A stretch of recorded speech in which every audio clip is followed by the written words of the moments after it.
जिस धरती पर प्रधानमंत्री से झूठा कोई दूसरा व्यक्ति नहीं है, वो कभी सच बोलते ही नहीं, तो जो बोल रहे हैं झूठी बोल रहे हैं।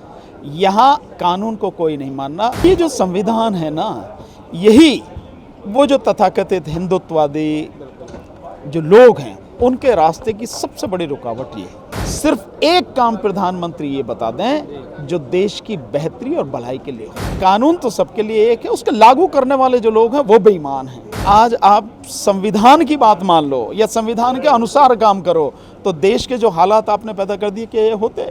सरकार ने जो गुंडे छोड़े हुए हैं, जो देश का माहौल खराब कर रहे हैं, जिनको सरकार पूरी तरह से संरक्षण दे रही है, उसी के तो छोड़े हुए तो उनके खिलाफ कार्रवाई कैसे करेगी। देश की आत्मा संविधान, बाबा साहब ने संविधान दिया, लेकिन आज के दौर में, आज के माहौल में लगातार संविधान को चूर चूर किया जा रहा है। हमारे साथ बात करने के लिए सुप्रीम कोर्ट के वकील भानु प्रताप सिंह जी हैं। सर, संविधान को लगातार खिलवाड़ किया जा रहा है, संविधान के आत्मा पे चोट पहुंचाई जा रही है। नहीं, संविधान को ख़त्म किया जा रहा है। आत्मा पे चोट पहुंचाने की बात नहीं है, उसको पूरी तरह से ख़त्म किया जा रहा है। क्योंकि ये जो संविधान है ना, यही वो जो तथाकथित हिंदुत्ववादी जो लोग हैं उनके रास्ते की सबसे बड़ी रुकावट ये है। संविधान है तो लोग संविधान को जानकर पढ़कर अपने हक मांगे। ये यूँ कहो कि उनके खिलाफ कुछ होता है तो उसके लिए वो संविधान के माध्यम से अपने खिलाफ होने वाले अन्याय और अत्याचार के विरुद्ध वो खड़े हो सकते हैं। तो संविधान उन सब के लिए बहुत बड़ी ढाल है।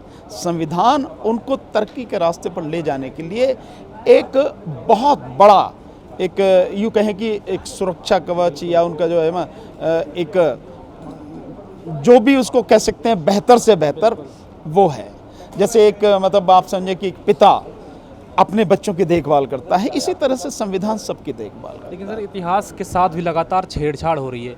वीर सावरकर को ले लीजिए, उस पर भी अभी सीएम योगी का बयान आया कि अगर कांग्रेस वीर सावरकर की बात मान लेती तो हिंदुस्तान का विभाजन नहीं होता।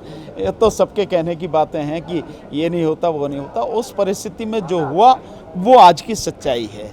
बात इस बात की है जो आज हम हैं, आज जो ये लोग कह रहे हैं कि वो विभाजन नहीं होता, अगर उनकी बात मान लेते, अगर आज आप संविधान की बात मान लो या संविधान के अनुसार काम करो तो देश के जो हालात आपने पैदा कर दिए कि ये होते नहीं होते किसी हालत में।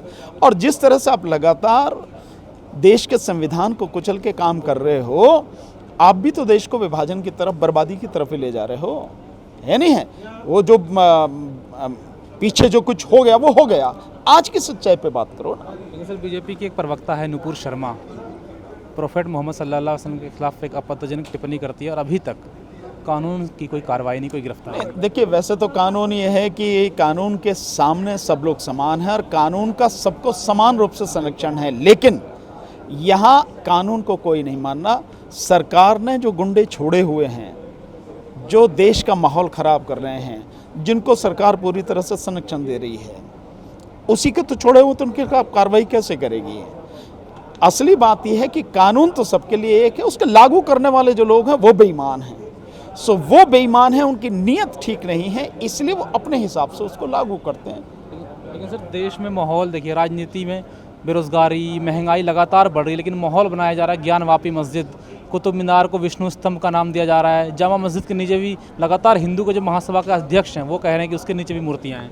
नहीं, वो इसलिए बनाया जा रहा है ताकि जो असली सवाल है उनका जवाब उनके पास है नहीं। जो महंगाई है, जो बेरोजगारी है, जो शिक्षा है, जो स्वास्थ्य व्यवस्था है, जो किसानों की समस्या है, मजदूरों की समस्या, उनका जवाब, उनका हल उनके पास नहीं है। इसलिए उस सबसे मुद्दों से भटकाने के लिए ये सारी चीज़ें की जा रही हैं। भानु जी, का आखिरी सवाल, देश के प्रधानमंत्री कहते हैं कि हमने 8 साल में ऐसा कोई काम नहीं किया जिससे देश की जनता का सर झुक जाए। जिस धरती पर प्रधानमंत्री से झूठा कोई दूसरा व्यक्ति नहीं है, वो कभी सच बोलते ही नहीं, तो जो बोल रहे हैं झूठी बोल रहे हैं। एक काम मैं सिर्फ बता रहा हूँ, सिर्फ एक काम प्रधानमंत्री ये बता दें जो देश की बेहतरी और भलाई के लिए हो। एक काम नहीं बता सकते। आप देख रहे हैं नेट्रिक न्यूज, साहस सच कहने का।